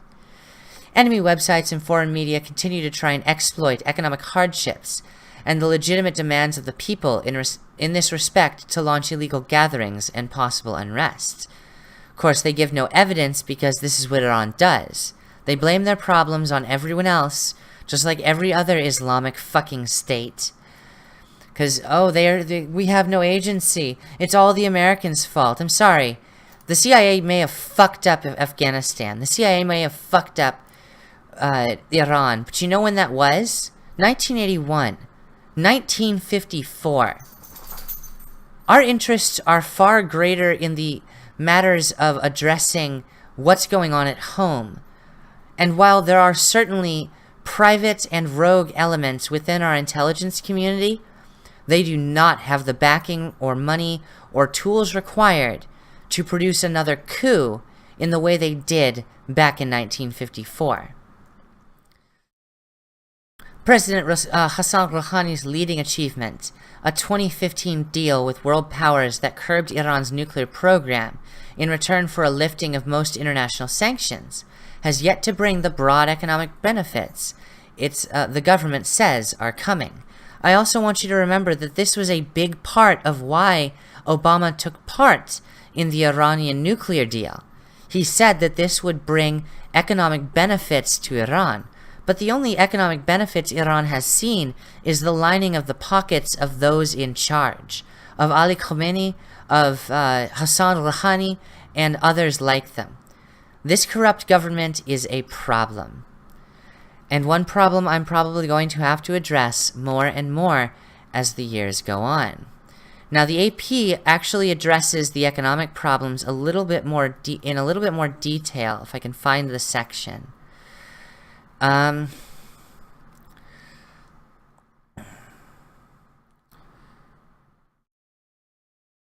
it, where was it?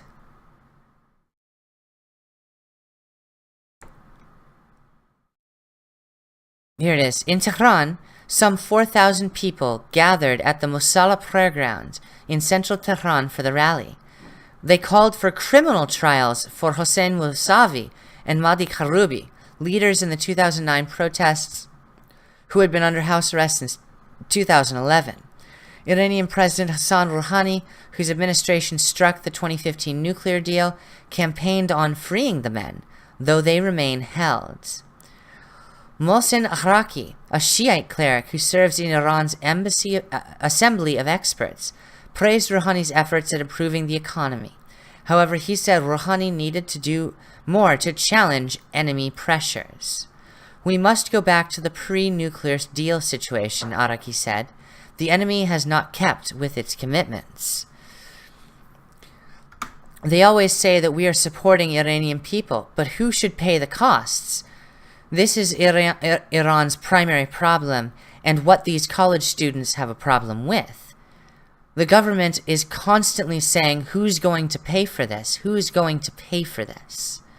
Iran's economy has improved since the nuclear deal, which saw Iran limit its enrichment in uranium for exchange for the end of international sanctions that crippled its economy. Tehran now sells its oil on the global market and has signed deals for tens of billions of dollars of Western aircraft. That improvement had not reached the average Iranian, however. Unemployment remains high. Official inflation has crept up to 10% again.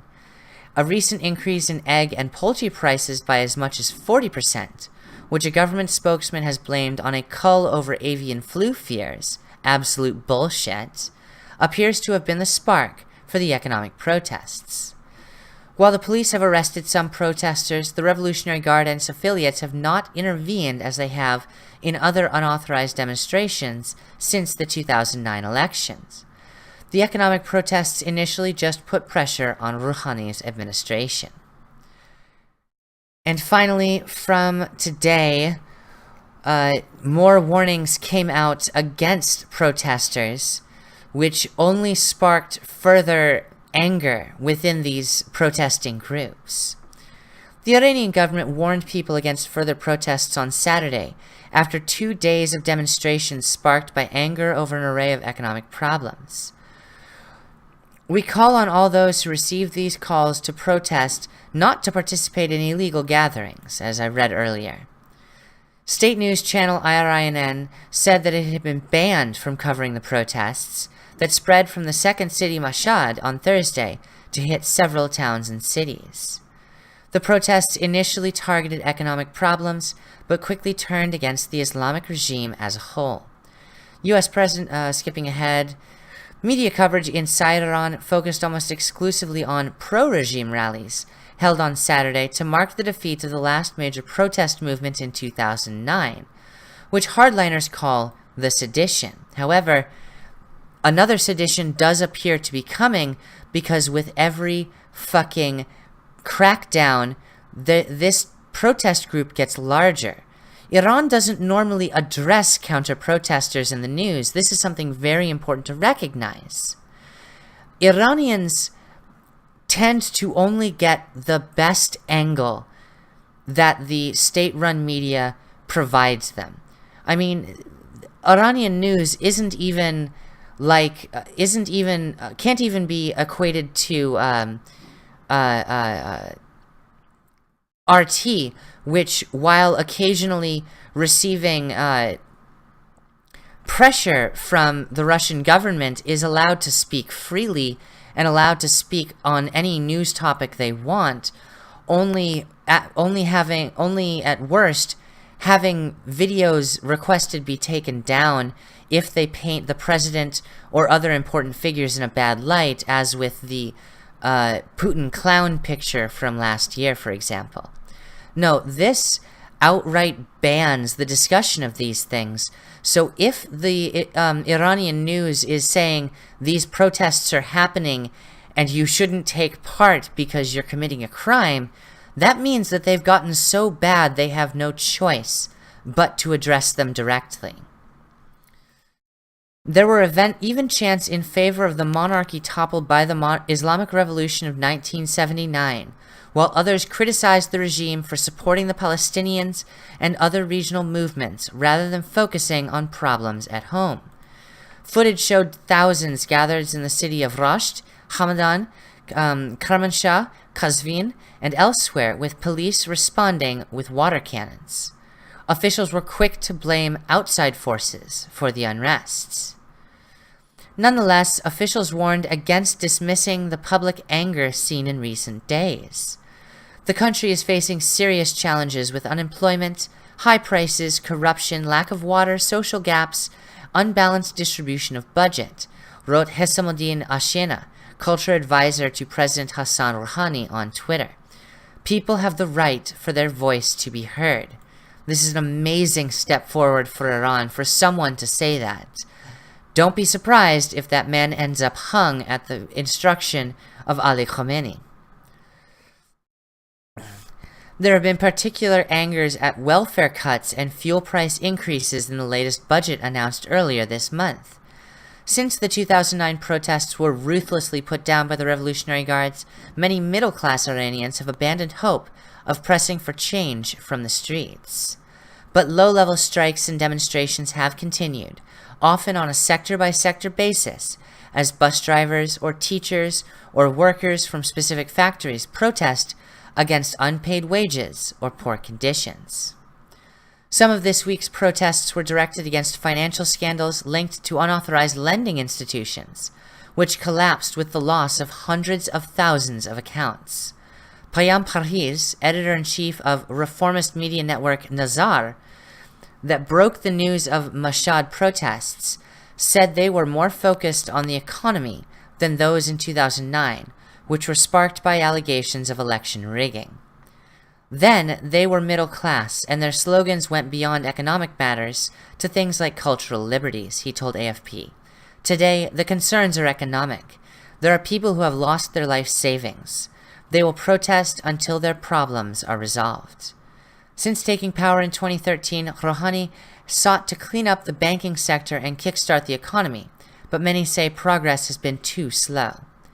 Aware that economic problems can quickly spiral into political chaos, officials from across the political spectrum have called for greater efforts to tackle poverty and the 12% unemployment rate.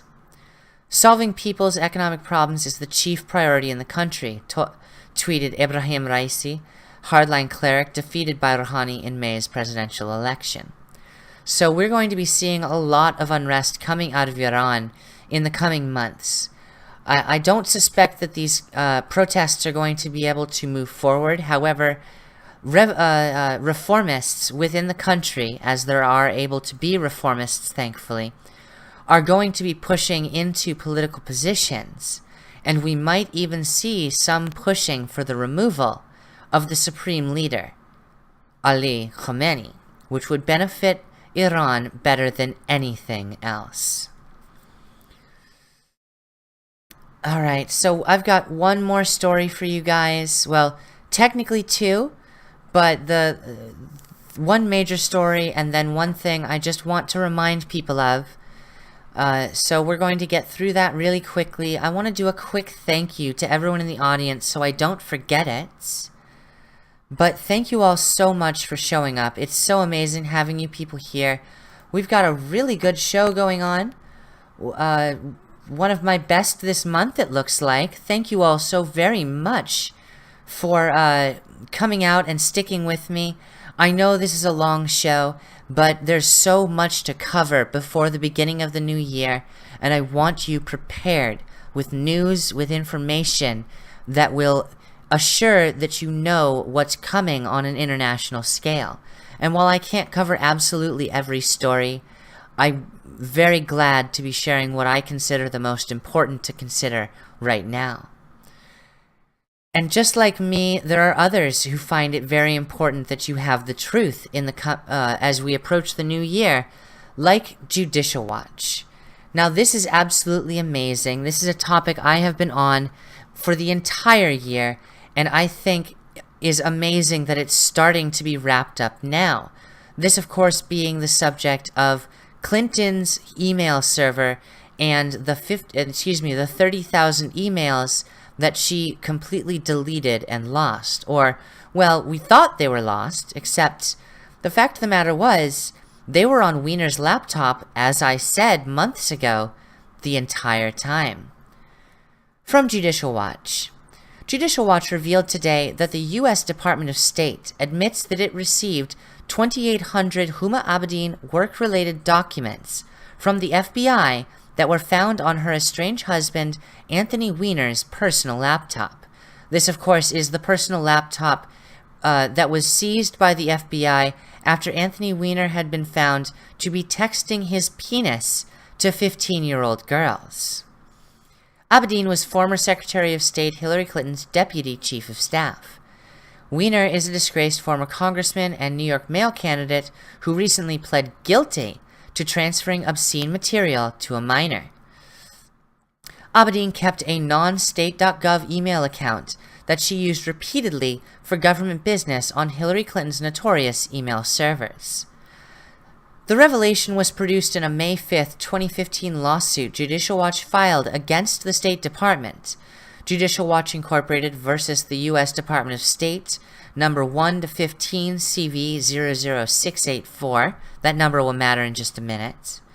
Judicial Watch sued after the State Department failed to respond to a March 18, 2015 Freedom of Information Act request seeking all emails of official State Department business received or sent by former Deputy Chief of Staff Huma Abedin from January 1, 2009 through February 1, 2013 using a non-state.gov email address.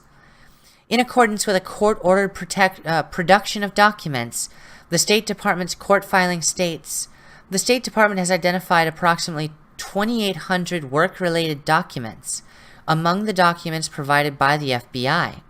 By December 31st, 2017, the State Department expects to complete its review and production of the FBI records, which I'll show you in just a moment. The government suggests some of the material may be duplicative of other records.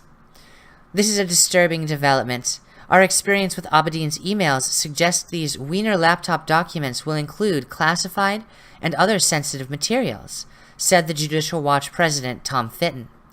When will the Justice Department do a serious investigation of Hillary Clinton's and Huma Abedin's obvious violations of the law? Judicial Watch previously released 20 productions of documents in this case that show examples of mishandling classified information and instances of pay-to-play between the Clinton State Department and Clinton Foundation. Also, at least 627 emails were not part of the 555,000 pages of emails that Clinton did turn over, and further contradict a statement by Clinton that, as far as she knew, all of her government emails had been turned over to the department. A hearing will be heard in a related case, Thursday, October 19th, in the District Court of Columbia. Now, this story comes from October 17th. Now, here we are on the 30th of December, and what do we have? A statement from Tom Fitton. So let's listen.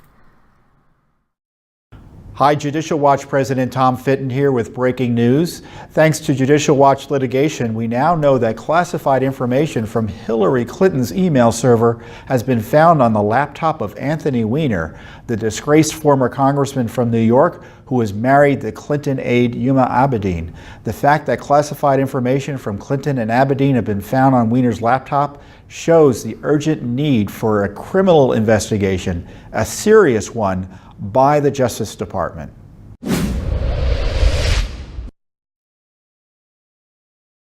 Okay, so that was much shorter than I was expecting it to be. I thought that was going to be his full statement, but instead they just went with the clipped version. However, there's a much better statement following this, thankfully. Made a following statement regarding today's pending 3 p.m. release by the U.S. Department of State of Huma Abedin's work-related documents from the FBI that were found on her estranged husband's personal laptop. To quote, "This is a major victory. After years of hard work in federal court, Judicial Watch has forced the State Department to finally allow Americans to see these public documents. It will be in keeping with our past experience that Abedin's emails on Weiner's laptop will include classified and other sensitive materials. That these government docs were on Anthony Weiner's laptop dramatically illustrates the need for the Justice Department to finally do a serious investigation of Hillary Clinton's and Huma Abedin's obvious violations of law. In accordance with a court-ordered production of documents, the State Department court filing states, the State Department identified approximately 2,800 work-related documents. I've already read this to you. I've already read that to you. And I've already read that to you, so there's nothing new to read there. However, there's not much more that can be said about that, except the links to all of the 1 to 15 CV00684 documents are available now on the FOIA virtual reading room site. Unfortunately, this kind of traps it in a specialized system for reading them.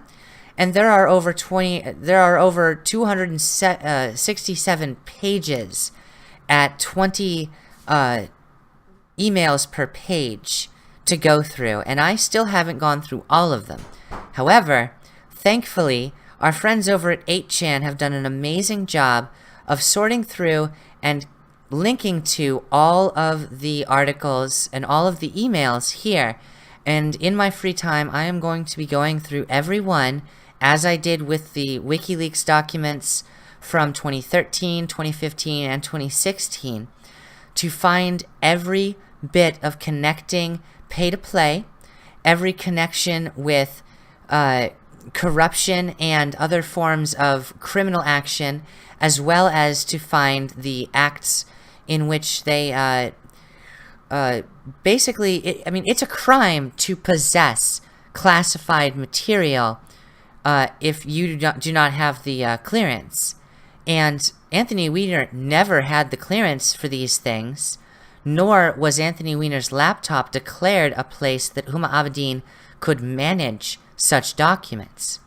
And in this ghost bin is links to every PDF available on the state.gov website linking that were released. And it's being updated as time goes on because they are still going to be releasing documents as we go through tomorrow as well. There are people's jobs who it is to avoid duplication, to make sure that we're not accidentally they're not accidentally releasing sensitive information that is still of importance. So there's still a lot of released in part. So let's pick a random one and see if we can see the text. Nope. Released in full. Released in full. I know there's a released in part near the top. But so far, I have seen that there are about 2,760 emails of the 2,800 released, which means the State Department still has a number to release. And a number of them are, of course, blocked out with the text released in part B6. Unfortunately, I do not have a what's it called? A legend to determine what the code B6 or any other release in part code means. But when I have that, I assure you, we're going to have a special stream in which I am showing off all of Huma Abedin and Clinton's crimes. But to finish off the show, I want to bring up something from the beginning of this year, something that was leaked beautifully and thankfully to the internet, and that is, of course, the Democracy Matters strategic plan for action. When Donald Trump became the president, a lot of organizations decided that, including Media Matters, American Bridge, Crew, and Share Blue, decided it was extremely important for them to leverage their power in the media, their power with troll groups, their power in every fucking branch of government through, as they say, Trump may have the legal authority, but we have the moral authority to oppose him.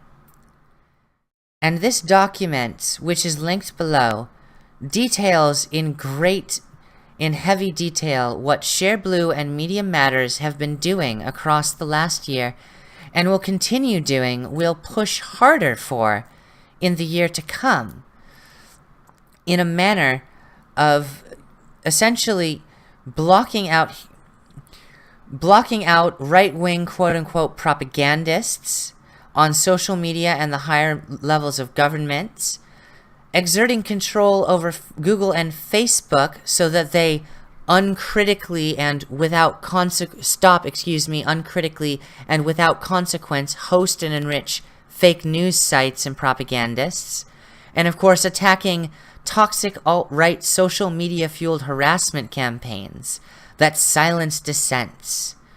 America Bridge will cement itself as the standard bearer of opposition research. Crew will lead nonpartisan ethics watchdog groups, and Share Blue will be the backbone of social media for Democrats. And of course, this document goes through and gives in great detail all of the efforts that we have seen take part across the last year.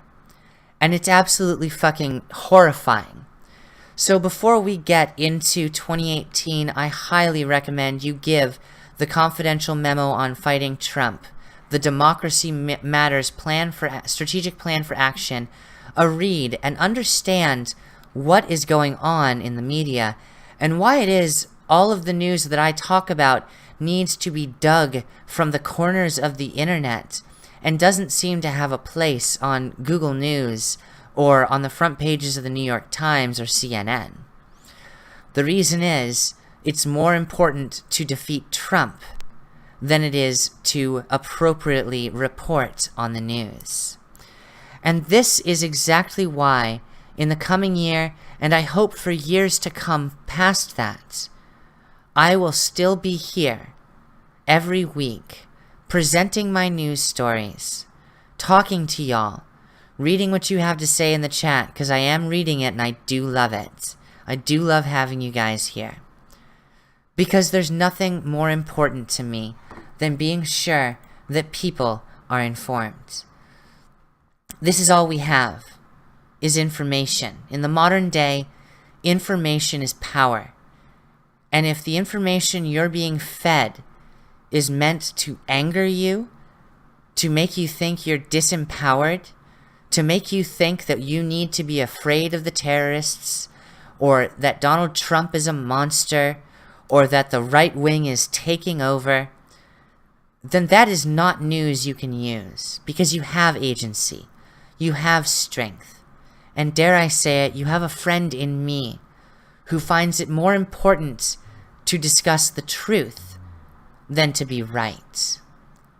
I know I've made mistakes over the past year, and I've done my best to correct those mistakes in the next show, as often as I make them. I may have missed some of them, for that I apologize.